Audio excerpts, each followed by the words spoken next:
Memang kendala-kendala ada jaringan biasanya seperti itu. Oh, jaringan. Iya. Masih jaringan. belum ada akses komunikasi yang stabil itu, Pak? Iya, ada. Cuman agak sulit terkendala. Mungkin waktu-waktu bisa on, waktu-waktu bisa masih drop. Kalau memang teman-teman itu menyelesaikan pekerjaan biasanya turun ke wilayah kantor desanya masing-masing agar supaya lebih cepat untuk melaksanakan koneksi-koneksi dan lain sebagainya. Untuk pemilih milenial, memang kami sudah melakukan sosialisasi, baik lewat mungkin sekolahan-sekolahan, universitas dan lain sebagainya, dan juga kami kerjasama dengan dari Kesbangpol. Mereka juga mengadakan sosialisasi terhadap pemilih pemula tersebut, sehingga kami juga menyampaikan otomatis bagaimana itu memilih, bagaimana untuk masuk di DPT dan lain sebagainya, agar supaya mereka itu nanti mempunyai hak pilih.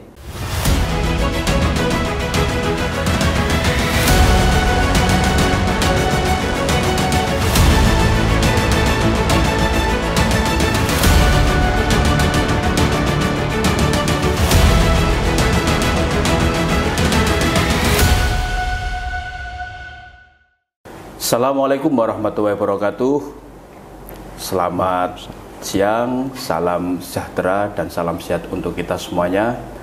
Tribuners, bertemu lagi dengan saya Mujib Anwar, penanggung jawab Tribun Jatim. Kali ini saya bertemu dengan salah satu tokoh di Ponorogo. Beliau ini pimpinan penyelenggara pemilu. Nah, kita sapa Bapak Haji Monajat SMN. Beliau adalah Ketua KPU Kabupaten Ponorogo. Assalamualaikum Pak Monajat. Waalaikumsalam warahmatullahi wabarakatuh. Alhamdulillah sehat, Mas. Pemilu 2024 ya, akan digelar kira-kira kurang dari setahun kan. Ya. Sudah hari hanya tanggal 14 Februari 2024. Ya. Nah, khusus Ponorogo ini Pak, apa persiapan yang sudah dilakukan? Terima kasih. Menyambut pemilu 2024. Ya. Baik, terima kasih Mas. Kalau memang di dalam tahapan-tahapan pemilu di tahun 2024 ini sudah berlangsung, dan sejak kick off kemarin, dulu kami juga mengikuti semua rundown dan juga jadwal-jadwal dari KPU RI. Dan alhamdulillah saat ini sudah kami laksanakan yaitu tahapan-tahapan terkait dengan pemutakhiran data pemilih, juga dengan yang sudah selesai, yaitu dengan penetapan dapil di Kabupaten Ponorogo ini, dan juga yang sekarang yaitu verifikasi faktual partai dari anggota DPD, calon anggota DPD. Apa Pak tantangan atau kesulitan yang dihadapi untuk penyelenggaraan pemilu 2024 ini di Ponorogo, Pak? Ya, terkait dengan pelaksanaan tahapan-tahapan ini, alhamdulillah Ponorogo kami bisa melaksanakan dengan baik karena koordinasi kami dari pihak instansi terkait, baik itu stakeholder dan lain sebagainya, juga dengan otomatis dari jajaran kami, baik KPU, PPK, PPS, dan juga dari Pantarlih yang ada di desa-desa tersebut. Memang ada kendala-kendala, yaitu di daerah pinggiran, yaitu dari di wilayah Ngerayun, wilayah Sampo, Pulung, dan juga Soko, Ngebel, dan lain sebagainya. Itu memang kendala-kendala ada jaringan biasanya seperti itu. Oh, jaringan. Iya. Masih belum ada akses komunikasi yang stabil itu, Pak? Iya, ada. Cuman agak sulit terkendala. Mungkin waktu-waktu bisa on, waktu-waktu bisa masih drop dan lain sebagainya itu. Mungkin kami minta kalau memang teman-teman itu menyelesaikan pekerjaan biasanya turun ke wilayah kantor desanya masing-masing agar supaya lebih cepat untuk melaksanakan koneksi-koneksi dan lain sebagainya. Ya, Pak Monajat. Ya. Ponorogo itu kan meskipun ini DPT belum ditetapkan, tapi perkiraan kan DPT-nya kan sekitar 750.000, artinya cukup besar ya untuk apa namanya kabupaten di wilayah Mataraman. Nah, ini kan paling banyak kan pemilih muda, Pak, generasi milenial dan Z. Ya. Apa yang sudah dilakukan, yang dilakukan oleh KPU Ponorogo agar pemilih itu banyak, artinya berkurang yang tidak menggunakan hak pilihnya atau yang golput, Pak? Untuk pemilih milenial, memang kami sudah melakukan sosialisasi, baik lewat mungkin sekolahan-sekolahan, universitas dan lain sebagainya, dan juga kami kerjasama dengan dari Kesbangpol. Mereka juga mengadakan sosialisasi terhadap pemilih pemula tersebut, sehingga kami juga menyampaikan otomatis bagaimana itu memilih, bagaimana untuk masuk di DPT dan lain sebagainya, agar supaya mereka itu nanti mempunyai hak pilih di dalam pemilih tersebut. Ya, memang pertama yaitu harus mempunyai KTPL yang udah memang sampai nanti di 14 Februari tersebut udah berusia 17 tahun, itu insya Allah udah kami data. Dan juga kami selalu koordinasi dengan Dukcapil agar supaya memang yang sampai tanggal 14 Februari nanti udah 17 tahun itu udah masuk, benar-benar kami layani sebagai DPT seperti itu. Dan juga kami selalu menyampaikan baik mungkin lewat media, lewat podcast sekolahan, dan juga lewat itu tadi sekolahan-sekolahan kerjasama dengan sekolahan, itu memang kami sosialisasikan dengan baik dan rutin. Sampai berapa, Pak? Berapa persen jumlah pemilih milenial generasi Z atau pemilih pemula di Ponorogo? Itu bisa sampai 20-an%. 20% dari total DPT. Ya. Pak, ini kan pemilu digelar serentak. Yang Februari itu Pileg dan Pilpres. Terus nanti di Novembernya Pilkada.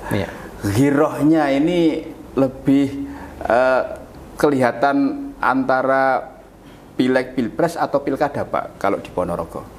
Ya, kalau saat ini masih di Pileg, Pilpres, karena momennya itu memang masih belum ada untuk Pilkada. Pilkada memang dimulai nanti sekitar Oktober, itu baru NPHD.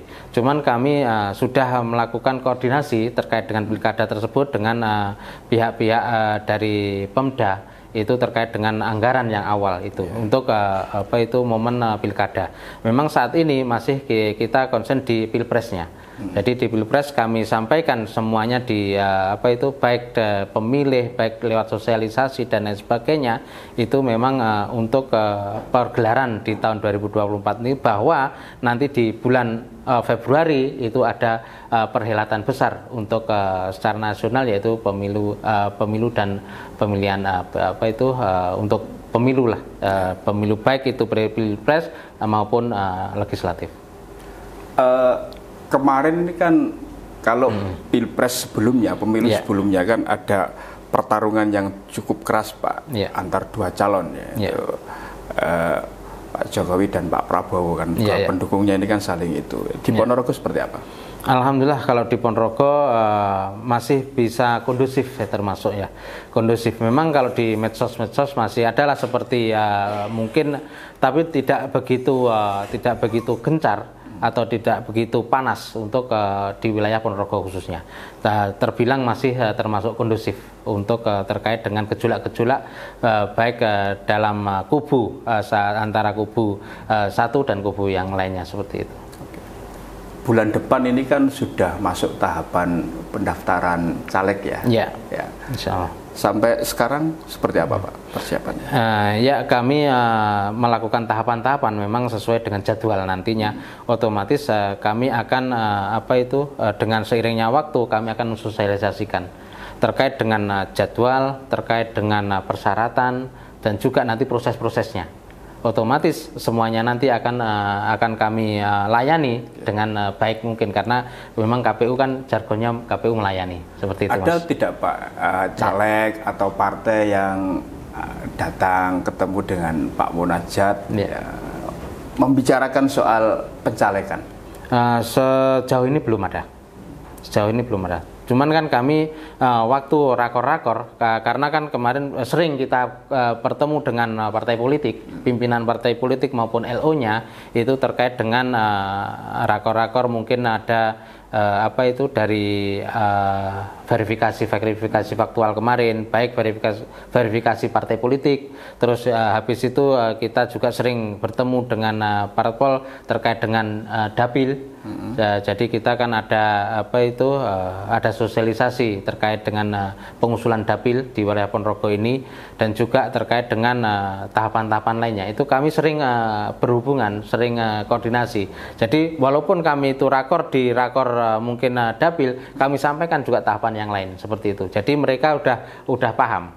Nanti setelah ini nanti akan ada tahapan untuk pencalonan. Setelah ini akan tahapan verifikasi. Setelah ini ada tahapan pendaftaran. Itu udah kami sampaikan dari awal. Ada itu. Yang ini nggak Pak ya, minta dibantulah oleh KPU untuk dilancarkan ketika nanti pemilu digelar. Ya, baik dari sisi tahapan maupun nanti di ujungnya. Sejauh ini untuk partai politik yang ada dengan kami itu tidak ada. Alhamdulillah kami memang sesuai dengan peraturan perundang-undangan dan juga integritas kami, agar supaya kami bisa melaksanakan sesuai dengan tahapan-tahapan, juga sesuai dengan peraturan-peraturan yang ada. Seperti itu memang kami lakukan untuk semua tahapan ataupun semua koordinasi dan lain sebagainya, itu kami lakukan dengan baik. Pak Monajat masih yakin ya pemilu 2024 akan digelar tepat waktu? Meskipun saat ini masih proses ya gugatan Partai Prima yang di Pengadilan Negeri Jakarta Pusat. Ya, kalau kami insya Allah tetap melakukan sesuai dengan instruksi dari KPU RI. Karena apa? Kami sebagai KPU Kabupaten itu hierarkis. Baik nanti otomatis langsung instruksi baik dari KPU RI maupun KPU Provinsi, seperti itu. Pak Monajat, terakhir Pak, apa pesan ya Pak Monajat terhadap masyarakat Ponorogo ya untuk menyongsong pemilu serentak tahun 2024? Monggo Pak. Terhadap masyarakat khususnya di Ponorogo, mari kita sukseskan pemilu dan pemilihan di tahun 2024 nanti dengan baik, dengan tertib, dengan aman dan damai, dengan sukacita, dan juga menjadi pemilih yang baik, agar supaya nanti menentukan arah ke depan untuk baik bangsa maupun Ponorogo khususnya. Pak Monajat, terima kasih atas waktunya. Baik, sama-sama. Tribuners, demikian wawancara kami dengan Bapak Monajat, Ketua KPU Kabupaten Ponorogo. Kita bertemu lagi dengan wawancara-wawancara eksklusif berikutnya dengan para tokoh politik, tokoh pemerintahan, maupun penyelenggara pemilu. Terima kasih. Saya Mujib Anwar undur diri. Assalamualaikum warahmatullahi wabarakatuh. Selamat siang, salam sejahtera dan salam sehat untuk kita semuanya.